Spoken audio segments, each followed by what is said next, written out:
Hello students and welcome back to the video lecture series of web programming. Today's topic is inserting data into database through user form in PHP. I am your instructor Ms. Shruti Rawal.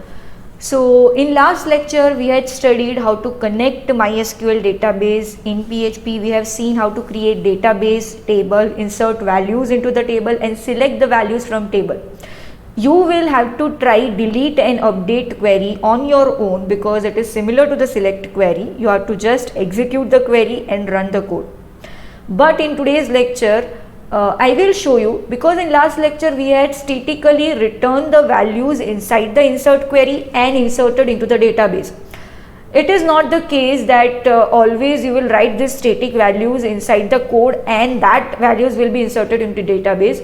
Normally the case in a web page is you will have a form, that is an HTML form, which will have different HTML input elements, like it will have text box, it will have radio button, it will have check box, it will have select, right?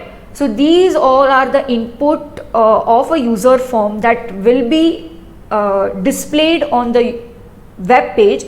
User will fill in this information and on the submit click, it is the responsibility of a developer to submit this data inside a database. Now how to get the data from form into the PHP and submit into the database, that is what we are going to see in today's lecture using a program. So let us see that program. So here I have basically taken two files. The first one is just for displaying the form, that is the user input in which user will enter some values. So let us first see that file. So in that file I have taken a form tag and I have, the most two important attributes of form are method and action attribute. So in method I have written post and in action I have written the file name, that is your PHP file name, which will take this input and insert into the database. So that file name is result_student_db.php. So the file name I have given over here. Now you can see that I have created a table and inside the table I have this four user input that I am taking. Enrollment number, for enrollment number I have input type is equal to text. For name I have input type is equal to text. For semester I have input type is equal to text, and for percentage I have input type is equal to text. So you can see that basically I have four text box. And for each text box I have given an attribute called name, right? Because if you recall how to get this form value inside my PHP code, if you recall there was a method called $_post, and if you specify the name which you have written over here in that particular $_post, you will get the value that user is entering inside this particular text box.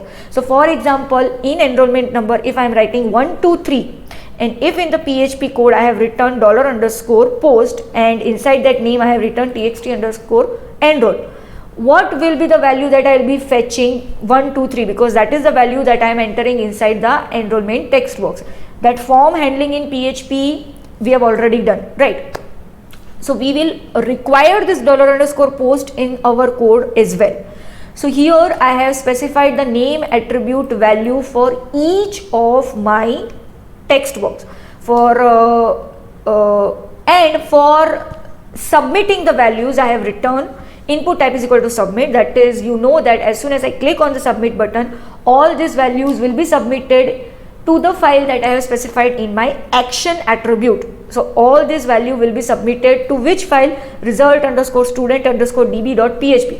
So this is just a simple HTML file, you can say. I have stored it using .php, but you can skip the PHP extension and you can write the HTML because here there is no PHP code.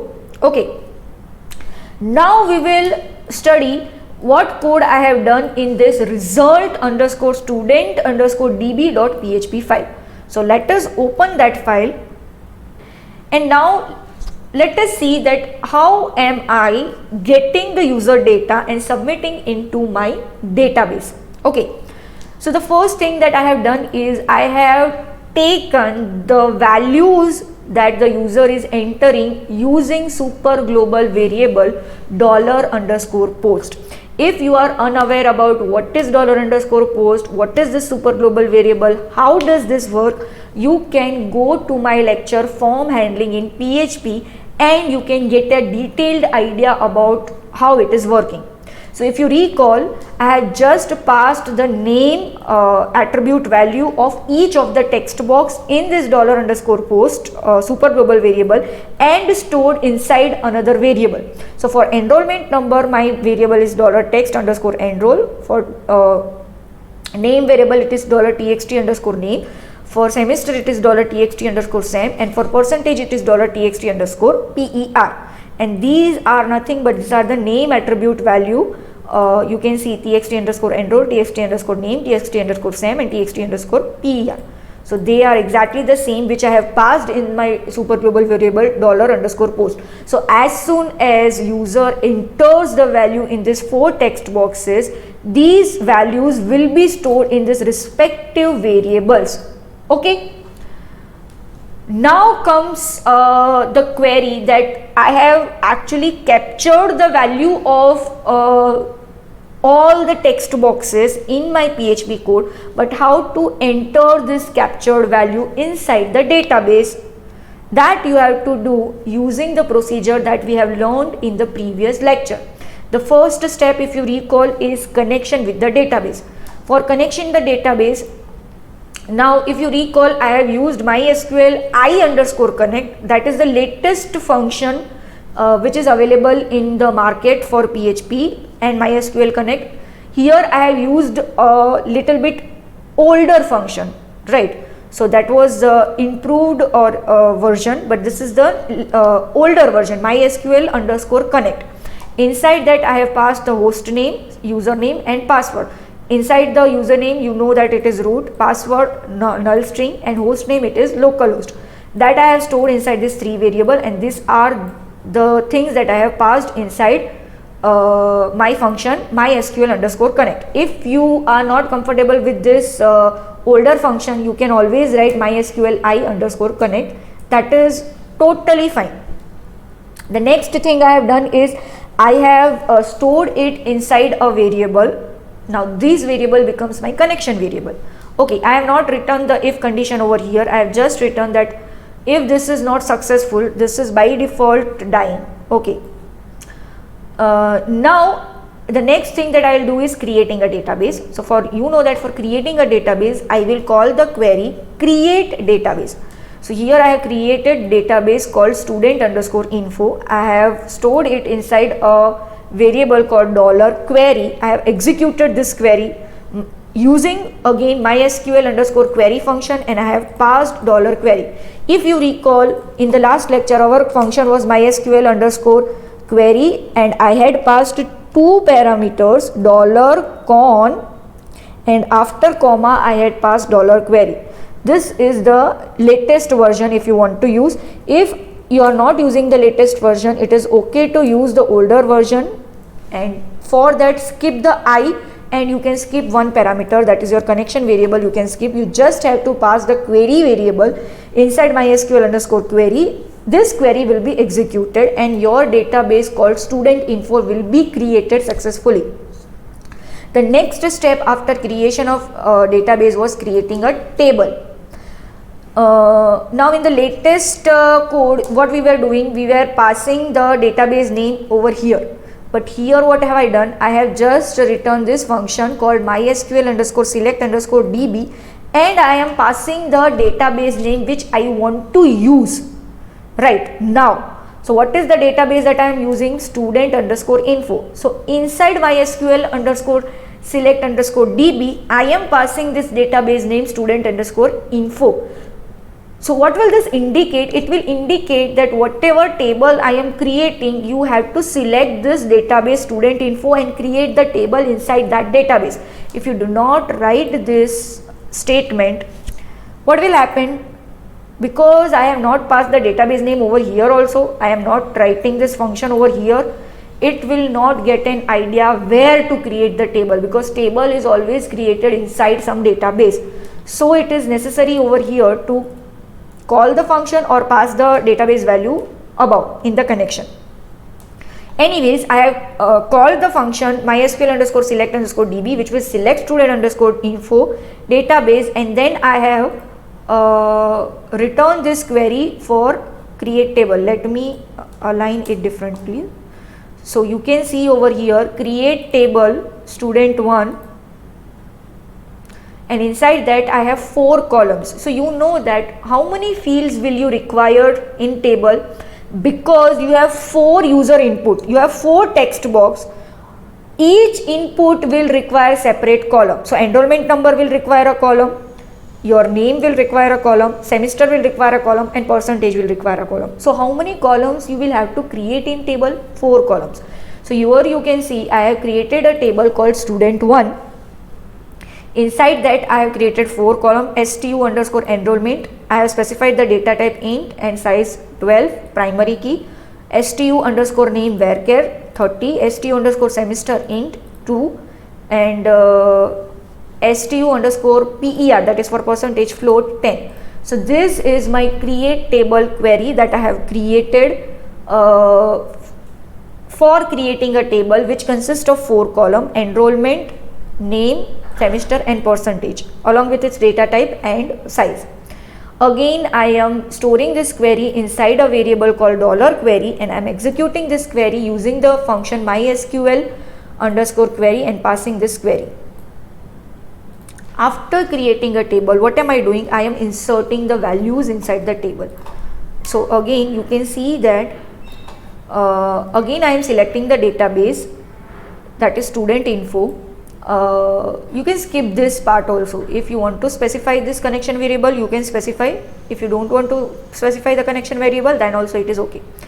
In the query, whatever I written, insert into, you have to write the table name. What was the table that I have created? It was student1. So here I have to write insert into student1. Then I have to specify the keyword values, and inside the bracket I have to specify the values which I have captured from user. And all the values which I have captured from user are stored in this variable, that is $txt underscore enroll, $txt underscore name, $txt underscore sem, and $txt underscore per. So this is how I will insert the values. That is, I will write single colon, double colon, dot, and then I will specify the variable name in which I have stored the user input. So the first user input has been stored in $txt underscore enroll. So I will write $txt underscore enroll over here. Then I will specify dot, double colon, and single quotation complete. Then comma. So these completes my value for first column, that is enrollment number. For second column, that is name, again I will write single quotation, double quotation, dot, the variable name in which I have stored the value fetched from the user for name text box, and that was $txt underscore name, that I am passing over here, dot, double quotation, and single quotation. Similarly for semester and similarly for percentage. And this I am storing inside again a variable called $query, and that $query variable is being executed using again the function mysql underscore query. So after this statement, I have successfully connected the database, created the table, inserted the user input into my table. Okay. Now what I want to do, I want to select from the table and check whether the values which I am inserting, how can I display, right? So if you want to check, you can check over here using the select query. Right, so I have written select star from student1 because my table name is student1. Again, you know that for executing the query, you will use mysql underscore query, and because the select query has been stored inside the variable $query, I am passing this variable $query over here, and this executed query I am storing it inside a variable called $result. Now because I want to display it in a proper format, that is, I want a table for enrollment number, name, semester, and percentage, and inside this table I want to display the data. What have I written? In echo I have created the whole table. So echo table, and I have given the border, width, and align. Echo, after table, you know that what is the tag, you have to write tr. and inside that the first column is enrollment number, second is name, third is semester, and fourth is percentage. And inside that I want to from the second row I want to display the data. Okay, so what am I doing? I am writing the while loop. You know that I can use this function mysql underscore fetch underscore array, which will fetch the associative array. It will fetch all the data which have been inserted into the table. Because I am passing $result over here, it will fetch all the data that will be stored as an associative array in which variable $row, and inside that this particular key value matching will be there. This key is your column name, $row, and here you have to write the column name. While running, it will substitute this via the actual value which you have inserted in your table, right? So for example, in enrollment number, while inserting in the text box, if you have written the first value is 1 2 3, when the loop will be executed the first time, here it will be written 1 2 3, right? Instead of this, it will be written 1 2 3. The second will be name, the third will be semester, and fourth will be percentage. This loop will run till all the data has been iterated inside your database table. Once your data has been completely iterated, that is iterated, it will exit the loop, and I have closed the table as well as I have closed the connection.